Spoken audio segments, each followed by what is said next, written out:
This garage door opener is absolutely useless unless I'm okay with the door not opening all the way. I'm definitely not okay with that.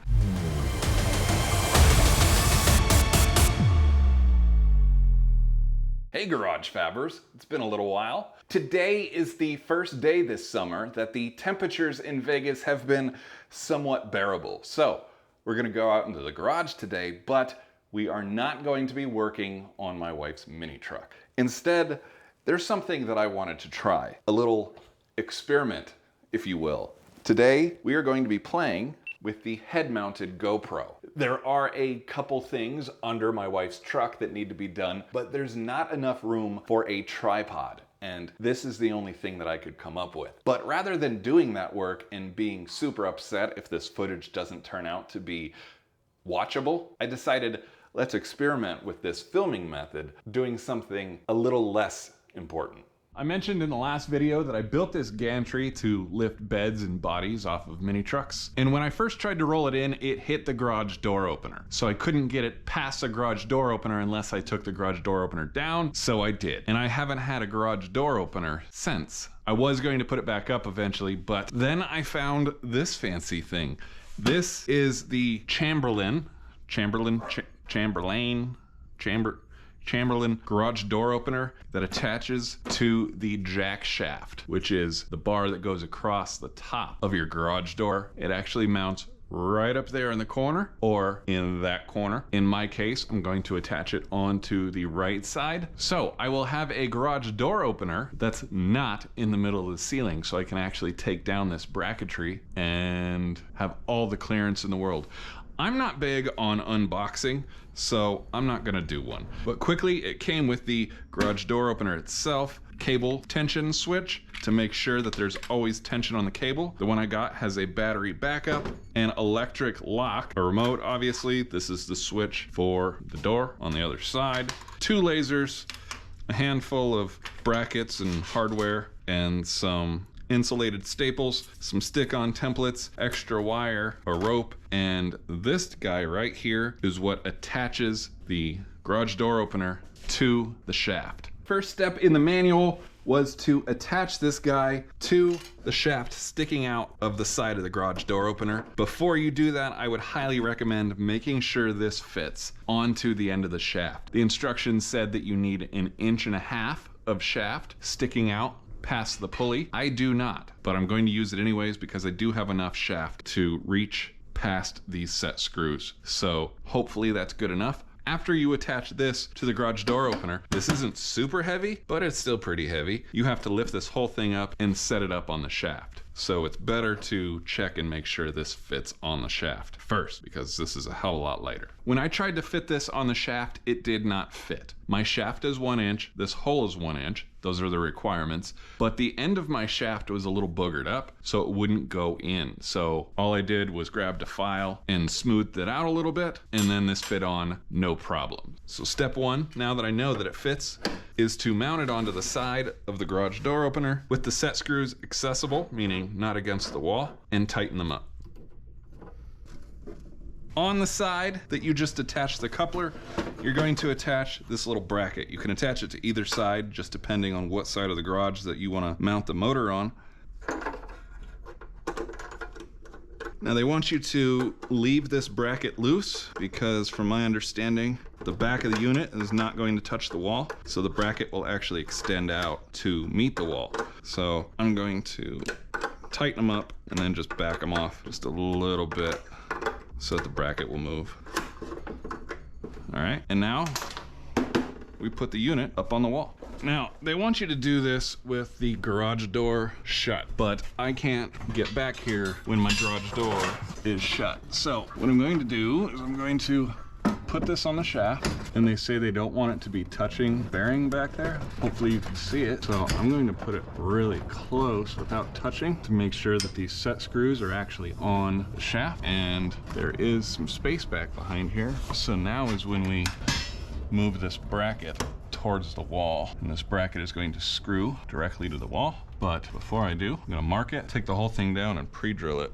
So I don't know if I finished my sentence, but I'm going to actually mount this unit to the wall, but I'm not going to tighten those set screws yet, so that I can close the door and then tighten them. So I'm gonna take this thing back down so I can pre-drill these holes. And I've also noticed that this bracket is in its fully extended position when this thing is straight up and down. So I'm just gonna tighten this bracket while it's down, because these screws will be a lot easier to get to. All right, those are nice and tight. I want to pre-drill for these lag screws that they gave me, which would probably be 5/30 seconds. I like 5/30 seconds. And hopefully there's a stud back there. And there is. I'm going to put this up with power tools, so let's find a socket. 10, American 3/8.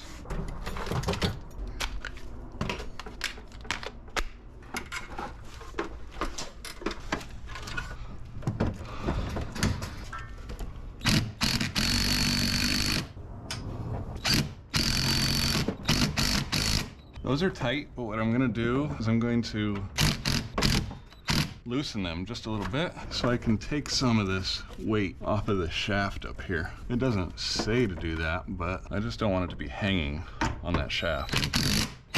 All right, the garage door opener is mounted. Since I did not tighten these screws yet, the shaft should spin inside that coupler when I close the garage door. So I'm gonna close the garage door right now and then tighten up those set screws.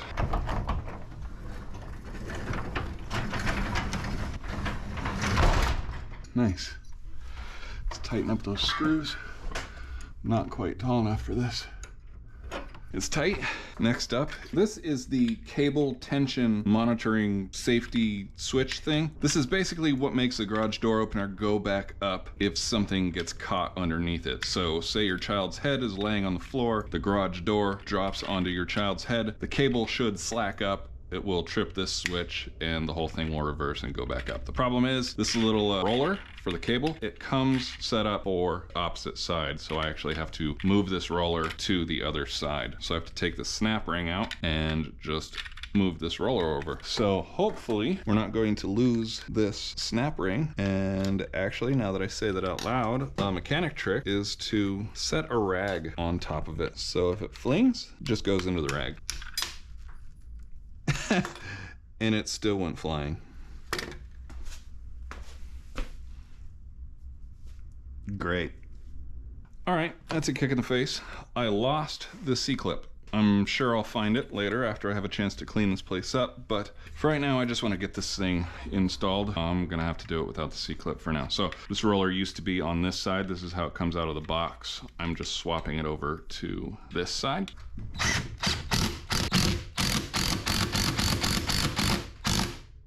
When I find that C-clip, this switch is actually going to be pulled out and ride on the cable on this side. It's gonna look just like that. And if the cable slacks up, the switch will close and whatever safety operation happens will happen. So just gotta find that C-clip and this guy will be more or less done. Let's mount the lock. This obstructs the track so that the roller can't go up. It's gonna mount right on the back side over here, right in my metal storage area. Now the instructions say to mount this so that this bolt is about 3 inches higher than the roller. I don't know why. I don't want the door to be able to go up at all, so I'm going to mount it right above the roller and hope that doesn't bite me in the ass in the future. Maybe they have a reason for mounting it 3 inches higher than the roller. So what I'm gonna do is I'm gonna mark this. The roller is right here. I think I want the hole to be directly above that right here. So let's see if we can get this garage door to go up. Pull the release. All right, that's nice. So we got these fancy stickers. I'm going to line it up with the arrow I made.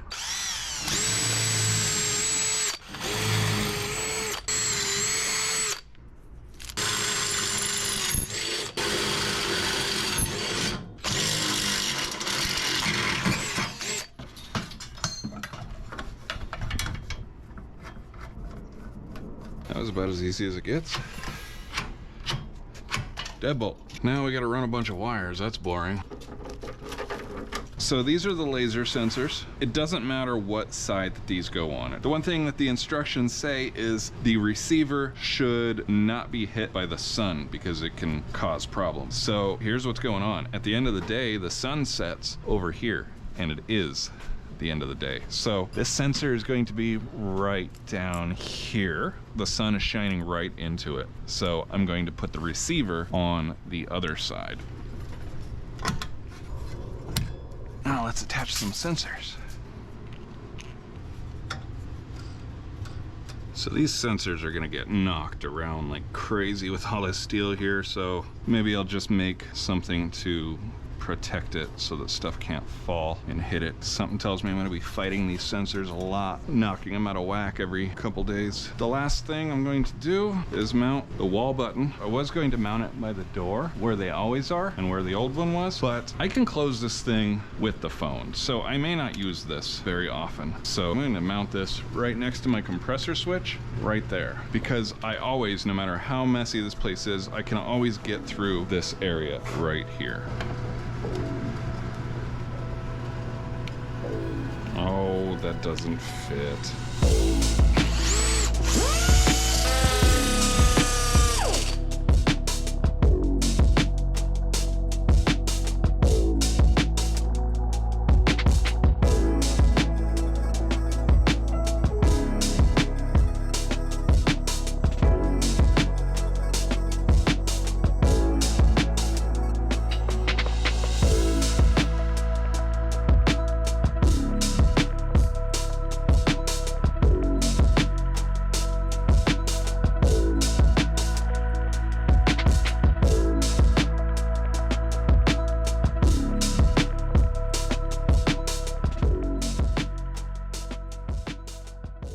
Everything is mounted. It's time to run all the wires on all the walls. It came with these fancy insulated staples, but those look like a pain in the butt to use, so I'm going to use non-insulated staples in a hope that it doesn't damage the wires.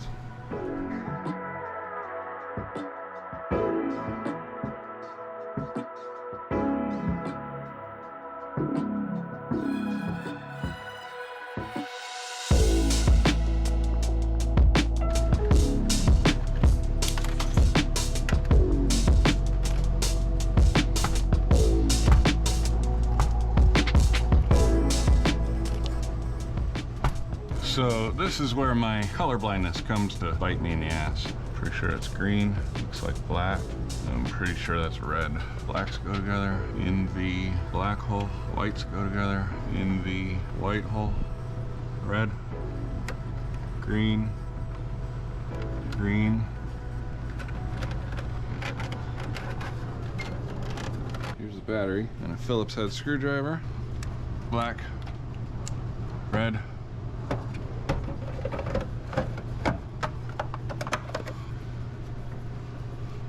I think it's time to close the door, plug this in, and try it.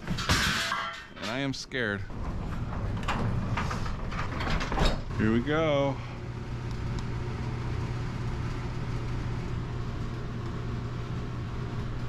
Oh, I didn't plug it in yet. I got nervous. Oh, there's a light in there now. Here we go, guys. 3, 2, 1. Nothing. There's a light flashing up there though. What does that mean? What does the light mean? I gotta read the manual. Be right back. The manual didn't help, but while I was reading it, I realized that I did not put the roller on the cable tension switch, so it's not sensing any cable tension, which is this guy right here. If you remember, I lost the C-clip. Let's just put it on without the C-clip for right now. Let's go try this again. Oh boy. All right, guys. Break time again. All right. I looked at the manual again and realized that I got too antsy and tried to jump right in. You actually need to program the up and the down positions using the buttons in the unit. So the first time we see it go up will likely be with these buttons. Are you ready? Oh, stuff is happening. Dude, I swear this door is gonna hit this switch, man. Yeah, that's stupid. 3, 2, 1. All right, I'm gonna take this out. I'm gonna mount it up a little bit higher.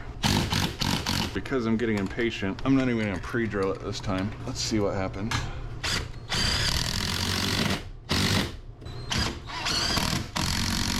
Well, it's crooked. Hey, I guess I should have pre-drilled it. Let's try this again.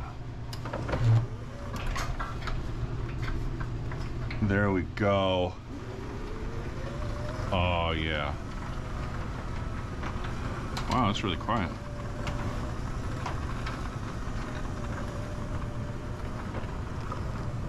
Okay, that's open. I think it said press the adjustment button again.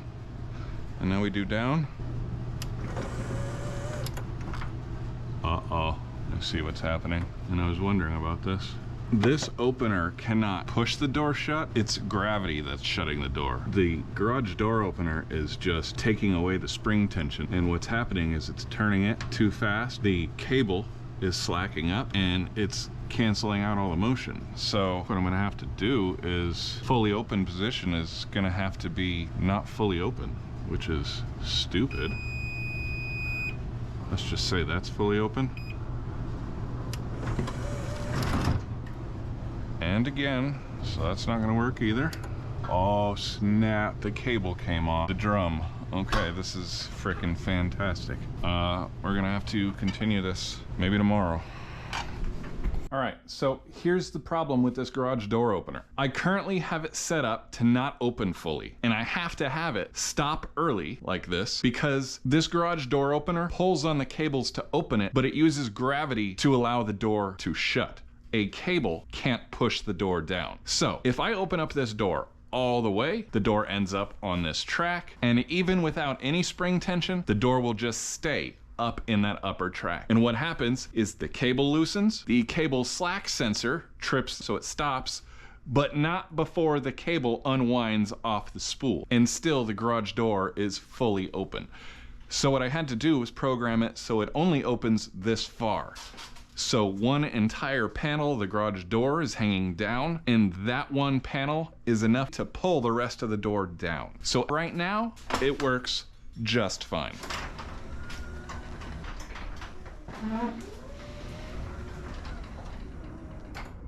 Now, if I program it to open up all the way, watch what happens.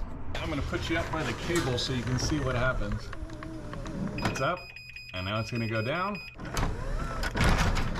Yay! The cable didn't come off the pulley this time, which is fantastic, but it still tripped the cable slack sensor and it canceled everything and the door didn't shut. So as of right now, this garage door opener is absolutely useless unless I'm okay with the door not opening all the way. I'm definitely not okay with that. So here's what I came up with. We have a hardware store here in Vegas called McFadden Industrial Hardware, and that place is a candy store for makers. There's anything you can possibly think of to make stuff. Gears, ropes, chains, pulleys, nuts and bolts, DOM tubes, springs, and this is what I came up with. I decided if I want the door to open fully, I need something to push the door about 12 inches so that the door will fall over the end of the track and gravity will take over and hopefully will maintain the tension on the cable. I got some DOM tube of 2 different sizes. Look how nicely these 2 pieces of tube fit together. I found a set of springs that fit nicely. What that allows me to do is drop a spring inside, put the other tubing inside, and now I have a spring-loaded piston of sorts. The only problem is these springs are only about 10 inches long and they don't compress that much. However, since they fit so tightly in this tube, I could just stack 2 of them. And now my spring-loaded piston has all kinds of travel. I get more than 12 inches of stroke, which is exactly what I need to push this door shut. So the plan is to cap the bottom of this tube so that the spring can't pop out the end, and then mount this homemade spring-loaded piston right up on the track so that it pushes on the top of the door the first 12 inches.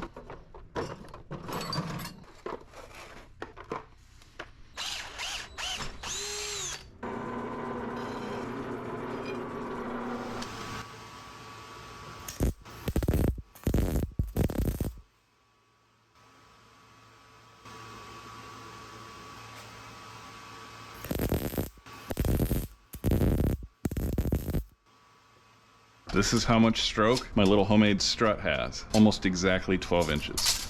The only problem I have is this can actually come out, and I'm not exactly sure how to keep it from coming out. I could cut a slit all the way down here and put a roll pin in there, but I don't like that idea. I don't want to cut this tube open. So I think what I'm going to do is I've got some holes in the end of here from when I cut them out with the hole cutters. I think I'm just going to insert a long piece of steel rod that will go through and come out the hole in the other piece. And what's going to happen when it compresses, it's going to push that rod out the backside, and then on the end of that rod will be something to stop it so that this piece will not be able to come out. Now we mount this up here. I'm going to mount the edge of the tube right here.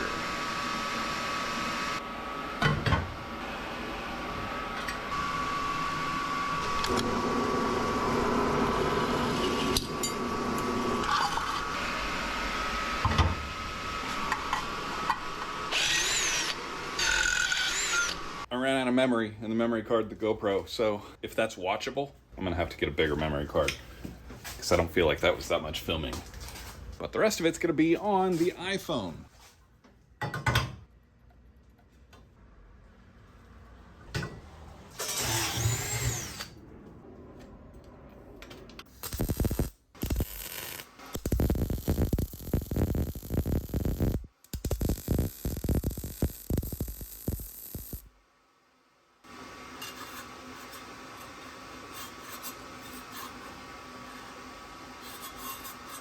Well, I made it this far, right to the point where I was about to bolt it up on the track, and I screwed it up at the last second. So good. These tiny little welds that I put on there bent this outer tube just the tiniest little bit. Because the inner tube fits so tightly, that tiny little bend has caused the inner tube to get stuck.